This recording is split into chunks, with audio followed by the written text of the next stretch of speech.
Jets, I hear them say it now. Jets. White, green, just green and white. Tell me, have you ever seen a team take flight? Super Bowl dreams are still in sight. All we gotta do is win tonight. White, green, just green and white. Tell me, have you ever seen a team take flight? Super Bowl dreams are still in sight. All we gotta do is win. What is going on, YouTube? Welcome back for another video. We got the Jets-Giants recap coming at you. But before we get into things, Joe Scardo here, your host, as always, a.k.a. Turn Up the Jets. If you have not already, please subscribe to the channel. Much appreciated. Also, like the video if you actually liked it, and follow me on social media platforms such as X and on Instagram at Turn Up the Jets, all one word, active in all of those platforms. I mean, it was far from pretty. I mean, it was disgusting. There was 23 total points in this game, 24 total punts. It was the third most in history, the second most, I think, since like 1998 or something. And it was arguably one of the worst games I have ever watched. The Jets were basically dead with 1 minute and 57 seconds left after Zach Wilson just takes a pathetic sack on 4th and long. And somehow the Jets come back and shock the world, win, and beat the Giants 13-10 to go 4-3 as they win their third consecutive game. They're realistically only 1.5 games behind the Dolphins for the first place spot in the AFC East, and now look forward to the Chargers as they will battle them on Monday Night Football in Week 9. Unreal. We'll get into the stats. We'll get into some of the controversial plays. A lot of shit going on X, especially after this game, that the refs might have blown it a little bit between a couple plays. We'll definitely get into that. I'll definitely get into the good, the bad, the ugly. Let's just say there's not a lot of good out of this game, but I will like to say good teams win ugly. And holy shit, excuse me. I will not die on camera. Don't worry. What the hell was that? But I will say, you know, I cannot stand here and say the Jets deserve to win that game. They did not. But I'm also not going to say a win feels like a loss. Like, that's not a thing. It's very hard to win in the NFL, and the Jets haven't been doing a whole lot of winning over the last decade or so, and they're able to win 3 consecutive games without their starting quarterback and arguably the hardest first half of the schedule in the league. They are 4-3. They are right in the midst of the playoffs. The Steelers lost. The Browns lost. The Texans lost. The Colts lost. All really good news for the Jets with this playoff picture right now. They're in the heart of things. This upcoming game against the Chargers, who are 3-4, is a massive game for playoff implications, especially for those 3 wild card slots. So the Jets are in it. Who gives a shit how bad or how good they play, as long as they win? And if they could stack those wins, there's a better shot that they have a shot into the playoffs, and that there's a small, meeny chance. That's not even a word, but a small chance that Aaron Rodgers comes back late in the season, maybe Christmas Eve, maybe for the Dolphins game, maybe not even until the playoffs, and Zach Wilson's just able to do himself. Who the hell knows? Anything could happen in this league. We see it week in, week out. The Denver Broncos had never beaten Patrick Mahomes and the Chiefs. They have never beaten the Chiefs since 2015. Peyton Manning was the quarterback against Alex Smith. They go and destroy them 24-9. I mean, who the hell would have thought that? Anything can happen in this crazy league. The 49ers looked like they were going to roll over everyone. 5-0. They've lost 3 consecutive games, 2 games that they probably shouldn't have lost on paper. And then the Bengals, who have looked shitty all year, finally look really good. And Joe Burrow is throwing 3 touchdown passes and looking like that MVP caliber player we've seen in the previous years. So who the heck knows what's going to happen? But I do not want to, I can't stand, a Jet fan can't say that he is not happy with this win.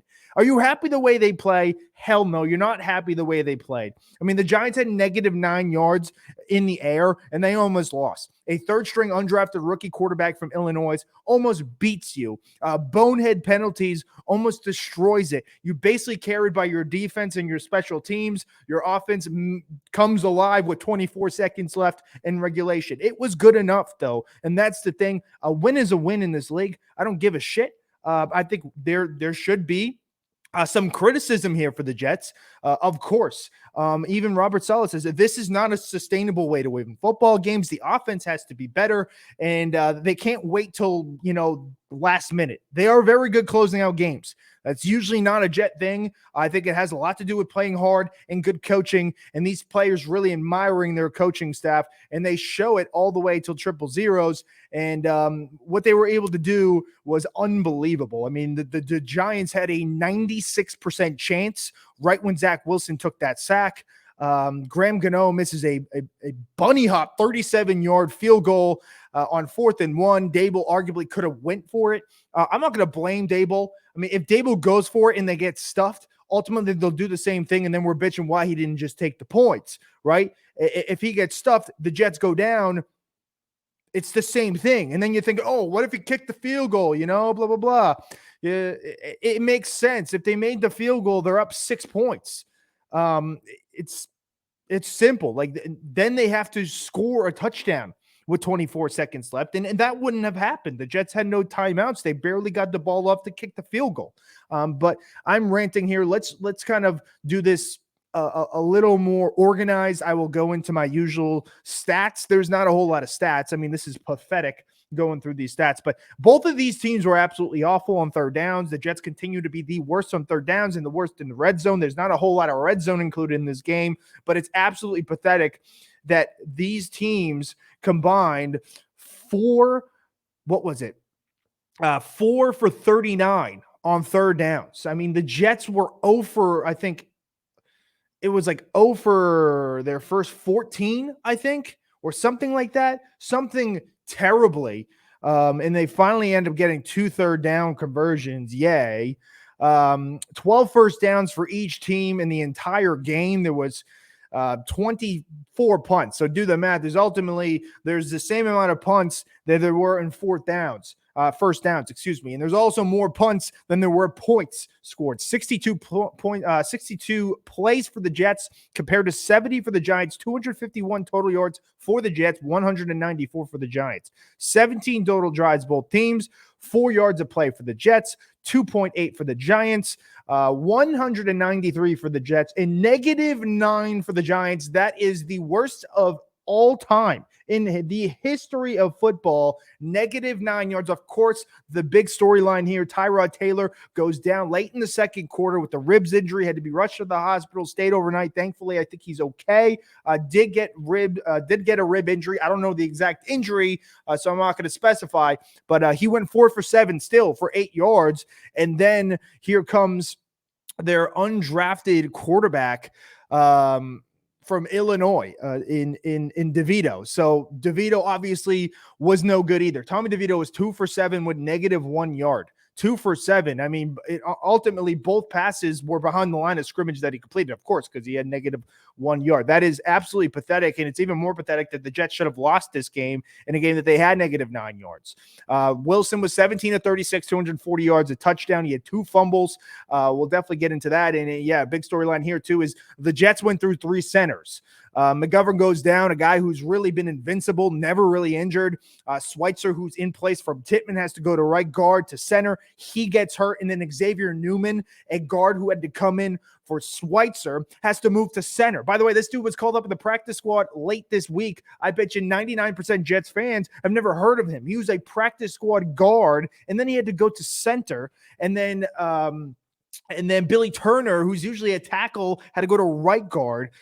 Newman and Wilson's first exchange, they fumble, and then they get into it, and Newman actually kind of played pretty well, given how good the Giants front with Thibodeau. Leonard Williams, by the way, who just got traded today to the Seattle Seahawks for his 2nd and a 5th. I might as well throw that in there. And then Dexter Lawrence, who had like 15 pressures. He was an absolute menace, but Newman held his own overall for a guy who literally they just signed off the street. He went to play. He went to really be the backup guard. He ends up going to be the emergency 3rd string center. So a 3rd string center and a 3rd string quarterback in a torrential downpour, chilly game. I mean, that's equal. Like, it was just a disastrous all around. All these guys were dropping like flies. McGovern is going to the IR with a knee injury.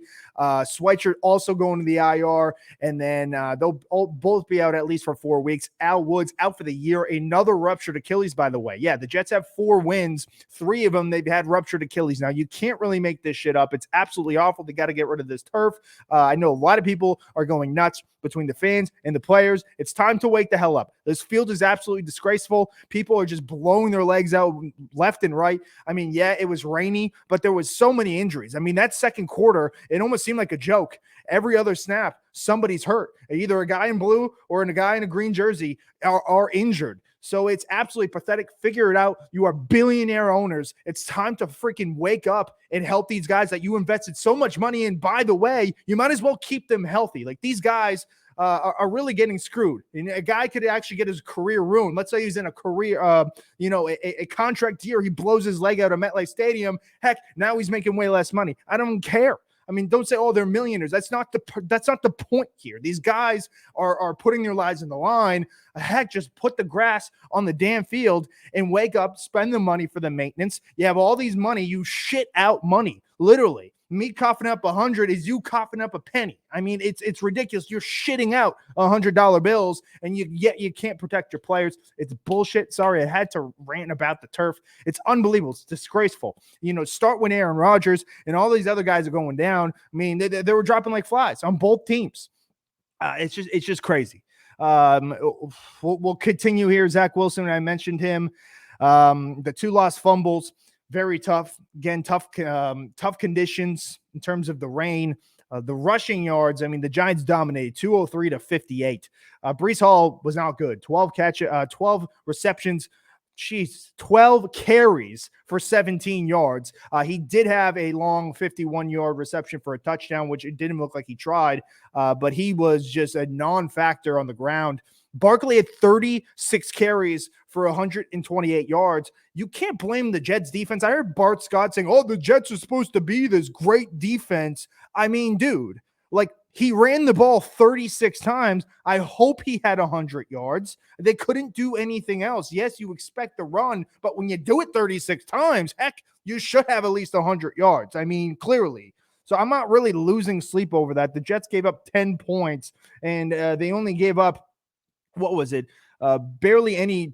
I think it was only like 200 total yards. Yeah, 194 total yards. I'm not losing sleep over that. 52 rushing attempts. 52 to the Jets 22. 30 more rushing attempts. 3.9 a rush. 2.6 for the Jets. 3.9 isn't even this great number. They had to run it so much. The penalties is which the Jets got smoked. 9 for 85 yards, 6 for 73 for the Giants. We'll talk about the penalties. The Jets came in as the second least penalized team, but the thing is, people are getting mad about the penalties is that it just comes in crucial times. Like when the Giants, scored that touchdown, when Newman rushed in, when DeVito. All these like actors. We got Newman from Seinfeld coming in the center. We got Danny DeVito coming at quarterback. It's just it's ridiculous. But Quincy Williams got called on that late hit, and then Jermaine Johnson late hit on DeVito. It leads up to the read option on third down again for a touchdown, and that was the only touchdown the Giants were going to get. But that ultimately looked like the game-winning drive right there, and 2 bonehead penalties by the Jets. Yes, it comes at crucial times, but they've never been this penalized in a game yet. I think they're now the 4th penalized, but they have to clean it up in big situations. We already talked about 2 turnovers. The Giants did not turn over the ball once. My key to the victory yesterday was win the turnover battle, and I said whoever wins the turnover battle is going to win this game. I was wrong. I mean, I think anybody predicting anything with this game was wrong. It was just that kind of day. Like the Giants didn't turn over the ball, but they didn't really give the Jets an opportunity. They ran the ball 52 times and they were throwing the ball backwards. So it was absolutely crazy. Time of possession, Jets 25 minutes, 38 seconds, and the Giants 38 minutes and 13 seconds. I'm not even going to go over the individual stats besides that Garrett Wilson is an absolute stud. He had 7 catches for 100 yards and just some insane catches, especially down the stretch. Let's just kind of retrack my steps here and talk about how this game started. So the Jets fumbled in the first drive. It looks bad, right? Zach Wilson kind of looked not even kind of. He looked pedestrian in that first drive. He looked nervous. He arguably could have fumbled twice, but his arm was going forward the first time, and then he ends up fumbling. Actually, the Giants recover. They get the ball in the red zone already. They end up scoring. They end up kicking the field goal, though, because the Jets defense was stout. They forced them in 4 consecutive 3-and-outs to begin the day. And I mean, even when Tyrod Taylor was out there, he had no time. The Jets were able to pressure him. He also looked pedestrian. I'm very glad he's okay. He took a brutal hit, and that play too was just a crazy play. He like threw it. It slipped out of his hand. He caught it. He tried to run the sideline. He gets absolutely mauled. And then that's when brings DeVito in. But anyway, it's 3-0. The Jets have the ball in midfieldish. And let's just talk about the players of the game here. Thomas Morstead was unbelievable. I think he punted the ball 13 times. He had 3 punts within the 5-yard line. I mean, inside the 5. That was like the first time since 1970, I think I saw, that any punter has had 3 punts within the 5-yard line. Unreal for a 37-year-old punter, and they probably have the best kicker-punter duo in the league right now. Like they're simply winning games because they're special teams. Week 1, they won it because of Xavier Gibson and a few clutch Zuerlein field goals. The Eagles game, Zuerlein was what? 4 for 4. He was 5 for 5 the week before that in Denver. Morstead has been nails all year. Zuerlein's 35. He's 37 in Morstead. Zuerlein was able to kick the game tying and the game winning, even though the game winning gave me a heart attack. But you got to shout out these guys on special teams. Morstead was the MVP of this game, and that's when you know. I mean, there's 24 damn punts, and he was able to really capitalize on that. Of the rain and just playing aggressive and say, screw it. The Giants probably not going to move the ball downfield. They might as well be aggressive. And that's what he was. So when the Jets go, they're in midfield now because it was good field position. The Giants had to punt it back, another 3-and-out. And on the first play of that drive, Zach Wilson just casually throws a check down to Breece Hall. And Breece Hall makes one move, and he's suddenly gone. There was a flag, so I didn't even react when it first happened. And it ended up being, I think, illegal contact on the Giants. It was ridiculous at how he scored. It was the most nonchalant touchdown I have ever seen. And not one guy even came close to tackling him. Breece Hall is a menace, even though he was not very effective on the ground. As I mentioned, he was, I think it was a whopping 12 carries for 17 yards, but he was effective in the passing game, right? 6 for 76 in that 50-yard touchdown. He had 9 targets. He was targeted second most. Garrett Wilson was the most, of course, what I said, 13 targets with the 7 catches and the 100 yards. But that put it at 7-3. And honestly, I'm thinking like this is going to be the end of the game. Like the score is going to be 7-3. And if the Jets want to win this game, they probably going to have to win 7-3. So they come out of the halftime and DeVito, gets that drive going with another fumble with Newman coming in. They fumble the snap. DeVito goes down. They score.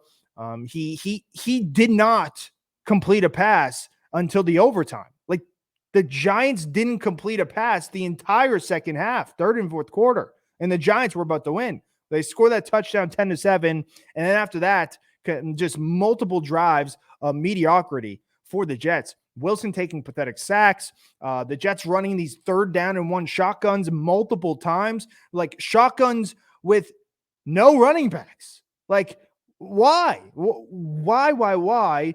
They had one play. It could have probably been a 30-yard game, but Zach Wilson throws it at Breece Hall's feet. But I thought Nathaniel Hackett was terrible in this game. I have defended him on this channel. I have thought that, especially, the last 3 games before this game, I think he really has done a better job, but again, you put the handcuffs back on Zach here, and you put the handcuffs on Zach until 24 seconds left.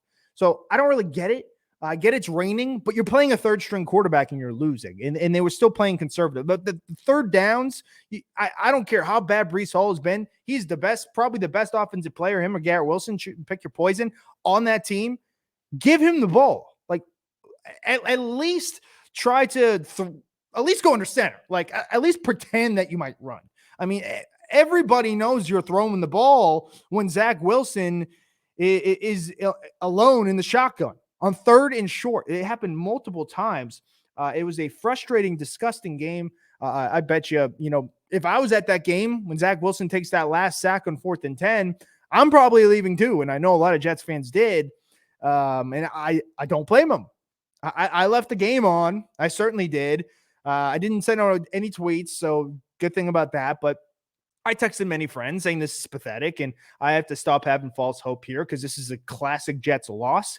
But no, yeah, after he takes that pathetic sack in the fourth, I'm going to really skip the rest of the third and fourth quarters because nothing happened up until the last minute and 57 seconds left. So the Jets get sacked. They have 2 timeouts.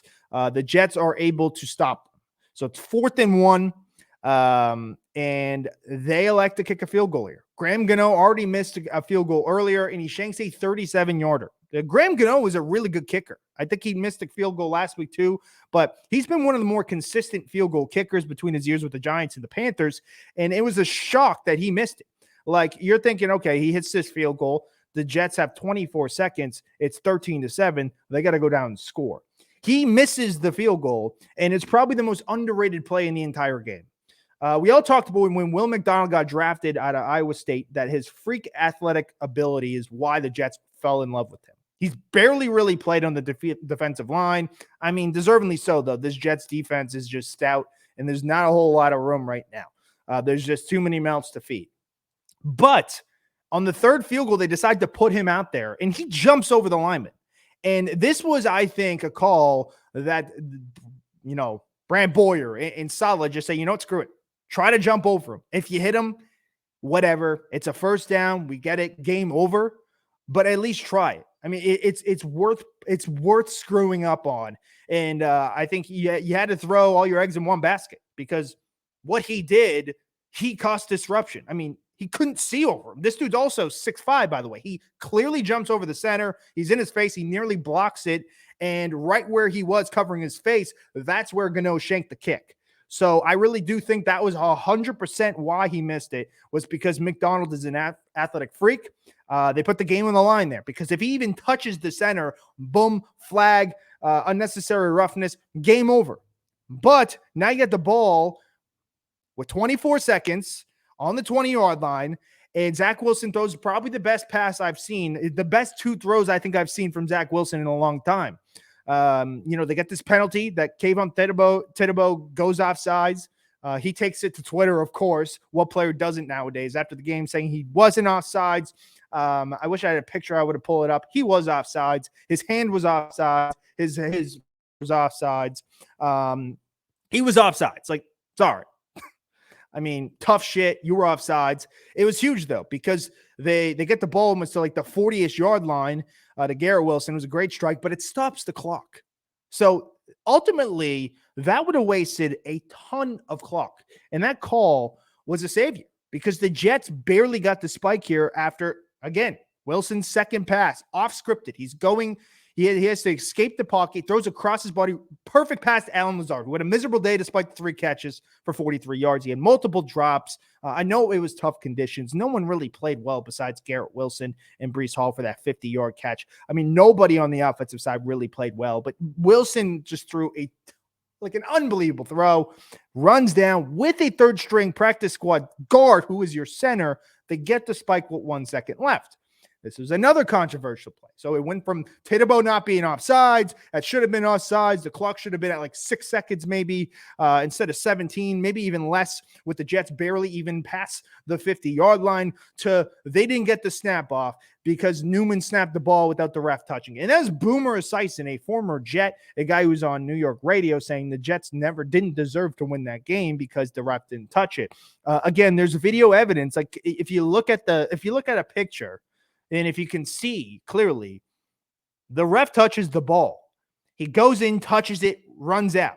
There's no way he would go, pretend this is the ball. There's no way he'd be like, oh, no, I'm going to run. No, he touched the damn ball. You can clearly see it. Newman was able to snap it immediately after. Great job by Wilson. Great job by Newman with 1 second left. When he caught that ball, I thought the game was over.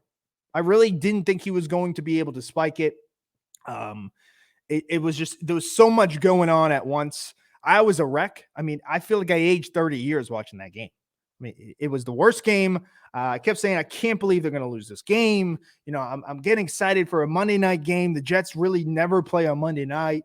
It'd be awesome if they were 4-3 and the Chargers are 3-4, because I, kind of foreshadowed that the Chargers probably would have beaten the Bears ass anyway.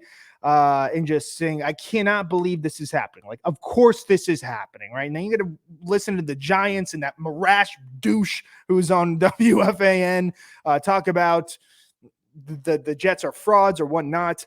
Yeah, the Jets didn't play well, but they won the game. So they spiked it. Zerline hits the field goal, going to overtime. The Giants get the ball. But this is the thing. When they were overtime, it's like, there's no way the Jets should lose this game unless they have a massive turnover, a massive brain fart, a massive mistake, because the Giants couldn't move the ball. They tried to throw the ball twice to Saquon Barkley for like negative yards, of course. And it was end up 3rd and 20, 4th and 20. They punted it. Wilson makes this great catch on 3rd down. Wilson, pass interference, extends the drive, and then pass interference again. He was trying to throw it to Malik Taylor. Didn't catch it, but it was a huge gain. Jets immediately kicked. I thought Zerline missed the kick initially, but he barely put it through the left side of the post for a Jets win, 13-10. The Jets had a 4% chance winning after Zach Wilson was sacked, and they won. And then that's the story of this game. Like, a terrible game, but the Jets end up winning. The Jets never win this game, ever, in a different year with Zach Wilson playing this poorly, or the Jets just playing this poorly. I think Zach Wilson made some really good throws, but he had some really bad throws. Like, we can't sit here and say he played really good. I know guys like Daniel Jeremiah and Dan Orlovsky thought he played well. I think as a whole, at the end, the Jets ended up winning, and he had those 24 seconds, had those big throws. You could say, yeah, he played decent. Things have to clean up, though. Like, as I mentioned earlier in the video, Saleh says this is not sustainable. I think it was Brian Costello who asked, is this sustainable? And Saleh's he was dead honest. No, it's not. And he's right. This is not sustainable. Is it sustainable to play really good defense and special teams? Yes, it is. But it's not sustainable to win with 13 points. And this is not a game that you really compare to anything else. Like, this is just one of those freak games. Look, the Jets should have won a game in which they lost against the Chiefs. And now they won a game in which they should have lost against the Giants. They should have won in the Chiefs game. They lost. They should have lost in this game, and they won. Can we just cancel it out and get over it? Because good teams win ugly. I'll say 85 times throughout this video. Good freaking teams win ugly. And the Jets were able to win. This is like any other day, the Jets lose this game. I'm sure a lot of Jets fans, we've watched this team. Even if you're not a Jets fan, you've overseen this team just always blow it when they have expectations. They're a favorite. They could go 4-3. They're in the easy part of their schedule now. They've beaten the Bills and Eagles already. Freaking Aaron Rodgers might come back and then they'll lose against the just dumpster fire Giants, who are playing with their 3rd string quarterback. They're going to probably be trading their guys away. They're 2-6. But somehow they win. Like, this is an immaculate win. It's a huge win. It's a stunner type of win. And there's no such thing as feeling like you lost in a win. That's not a thing. If there's no moral victories, there's no such thing as a loss being a win feeling like a loss. Like, no, I was ecstatic that the New York Jets won. Like, that's a huge win. They won. They've won 3 in a row now. They proved that they can win. I guess, I don't know if their offense have played. I think the only time the offenses look pretty, they've lost. But, like, if you win games you're supposed to, that's huge. And they were supposed to win this game, even though they shouldn't have. Going into the game, they were supposed to win this game. And they somehow did. At the end of the day, they somehow did. And that's all that matters. That's all that matters, dude. Like, I don't care how bad they looked. I don't care that the Giants had their 3rd string quarterback. The Jets had their 3rd string center. They had linemen dropping like flies. Their 3rd string practice squad guard had to play center. Schweitzer goes down. McGovern goes down. ABT's already out. Dwayne Brown's already out. I mean, like, holy hell. Joe Timmons already out. It's crazy. Like, it's literally crazy. That was it was an ugly game, but man, it feels good to say the Jets are 4-3. And now this is a huge stretch of their schedule. You look into it. You got the Chargers coming up on Monday night, a huge game. And then you go on the road on Sunday night against the Raiders. And I think those are must wins. I mean, you at least got to go 5-4 because then you're looking into a very key part of your schedule, that 2-week stretch in the end of November as you travel to Buffalo against the Bills, and then you host the Dolphins on Black Friday. So that's just going to be huge games going on. And then it gets easier. Then you play the Falcons and the Texans, even though those teams have kind of been gritty, but they're winnable games. They're both at home. Then you go back to not back, but then you go back to playing Miami at Miami. And then you go Commanders, Browns, Patriots. Again, all winnable games. Commanders, Browns, they are gritty teams, and the Patriots beat the Jets already and beat the Bills. So, those are also winnable games, though. So this is a huge part of the huge stretch of their schedule. And if this was a loss, that ruins a lot of things. Like that's not good. If the Jets had lost this game, like that would have been just a classic, like, of course, like this was a game the Jets had to win and they lose to the freaking Giants. But now you go in the conference here. I'm going to pull out the conference and the Jets are right in it. Let's see. They would be the 8th seed right now, but Pittsburgh, they just lost Kenny Pickett. Who knows how long he'll be out for? The Browns, who knows when Deshaun Watson's going to come back? Like they both have injured QBs, but of course the Bengals are there too. And for me, if we're picking, Bengals are 8, the Jets are 8, and the Bengals are 9, and the Steelers are 6, and the Browns are 7. Like I very well think like that easily could swap. Like the Bengals could be the 6th seed, and the Jets could be the 7th seed, and the Browns and the Steelers could be the odd man's out. But the thing is, the Steelers, like I think the Bengals are going to make the playoffs. The Bengals are clearly better than any of those other 3 teams. They're better than the Jets. They're better than the Browns, and they're better than the Steelers. But who says those teams can't beat the Bengals? And the Browns have already beat the Bengals. But I'm just saying on paper and what it should look like. Even though, things don't always happen the way we think it's going to happen in the NFL, especially in 2023. But with the Browns and the Steelers, those teams both with the Jets, they all have the same record. They all potentially will be now playing with their second-string quarterbacks, and they all have really, really good defenses. So that's going to be interesting. Like this was a huge win, but teams still, like the Chargers aren't dead yet. The Texans are gritty, but they had a tough loss, but they're still not dead yet. The Titans, Will Levis looked unbelievable. He had over 250 yards, I think, and 4 touchdown passes in his debut. They put up 28 points. They're not dead yet at 3-4. The Vegas Raiders, who play on Monday Night Football at 3-4, if they can beat the Lions somehow, they're definitely not dead yet. The Colts are 3-5. The Broncos are 3-5. I wouldn't even say those teams are dead yet. The Patriots might be the only team that's kind of dead at 2-6. I'm going to check what the Patriots schedule even looks like. But they got winnable games now. They play the Commanders, Colts, Giants, and then Chargers, Steelers, and then they play the Chiefs. So, like, I wouldn't even say they're dead. Nobody's dead yet, honestly. Like, this AFC is up to grabs. And, like, the fact that the Jets were able to win is huge because it's so wide open.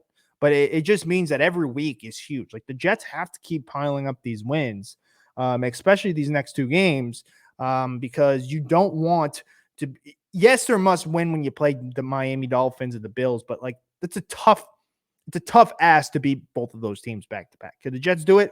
Who knows? It depends what Jet team we get. It depends what Jet offense we get. But I kind of alluded to it earlier.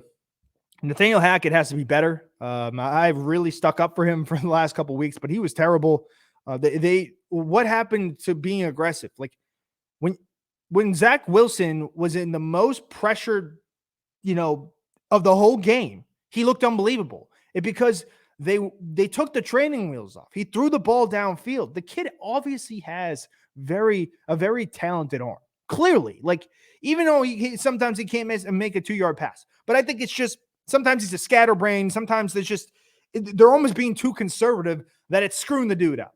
Like let him play his style of football. They let him do that against the Chiefs, and he played really well. They let him do that somewhat against the Broncos.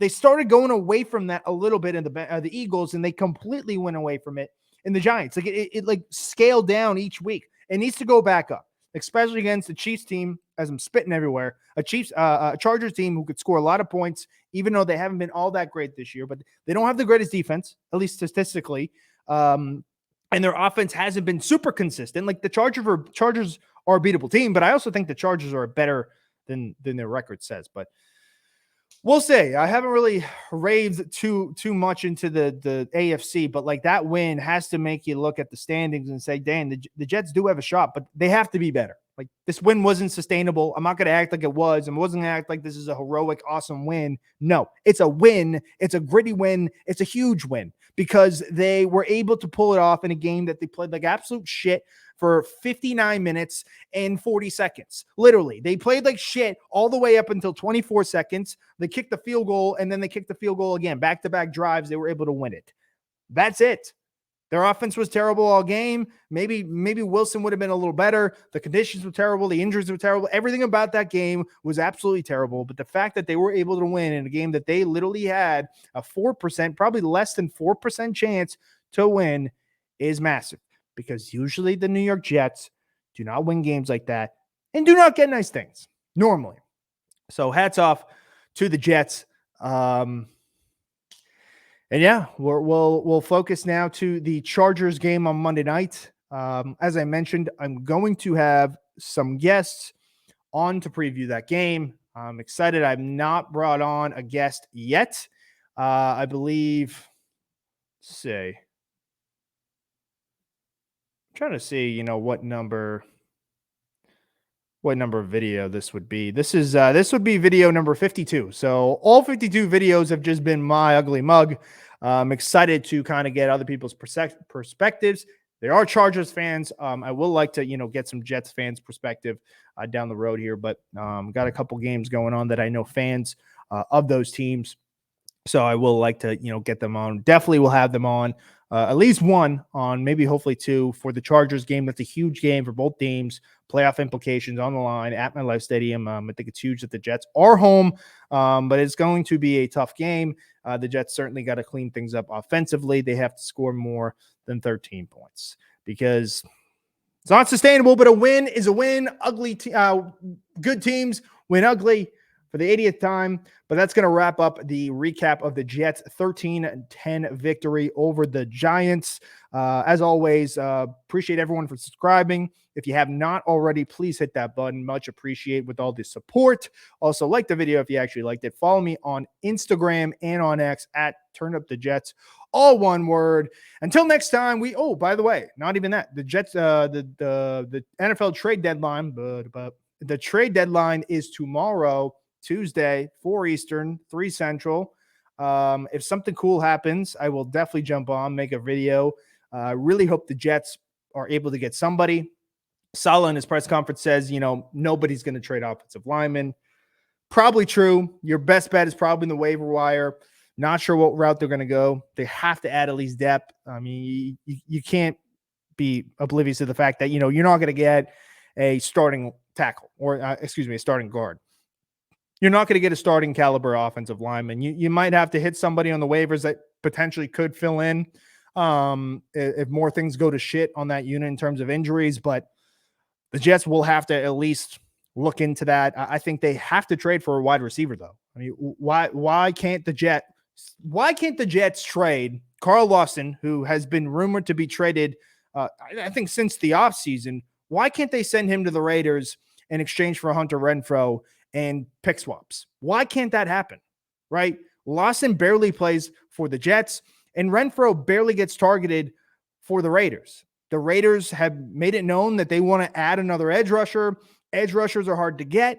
The Jets are willing to trade one, and the Jets clearly need another wide receiver. You got a guy like Malik Taylor being your third receiver and Xavier Gibson as your fourth, who's really an undrafted punt returner because Randall Cobb was injured. Like Hunter Renfrow would be a tremendous addition. He could play in the slot. You don't have to really just remain really put the pressure that Allen Lazard is legit the only other wide receiver to target other than Garrett Wilson, who's just put the team in his back as Borderline had back-to-back 100-yard performances, had his first 100-yard performance yesterday, had 90 yards previously against the Eagles, but he needs to get some help. This would be the perfect scenario. Renfrow's a great route runner. He is a slot receiver.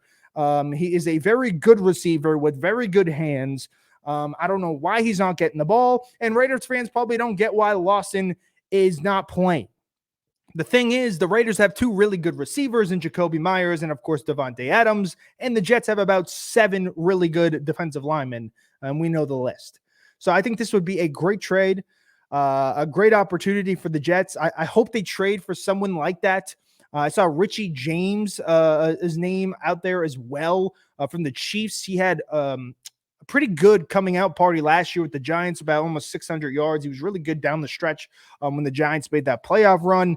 I'm not going to jump up and down for that, but maybe you just send a 7th-round pick, maybe the pick you probably gave up with Hardman. But I'm really in on the Hunter Renfrow thing. I hope they at least get a receiver in that caliber. I don't know if the Broncos are going to quite sell now with Judy or Sutton, with them beating the Chiefs and suddenly winning 2 in a row. And Russell Wilson kind of looks competent over the last couple. He does look competent over the last couple of weeks. So that's going to be a weird scenario. But I really hope the Jets are able to make some moves here. I don't know if they're going to trade Dalvin Cook. I do hope they trade Lawson to the Raiders for Renfrow. I mean, I really hope that happens. I don't know. That's just kind of what I've seen of what I've really did in my head.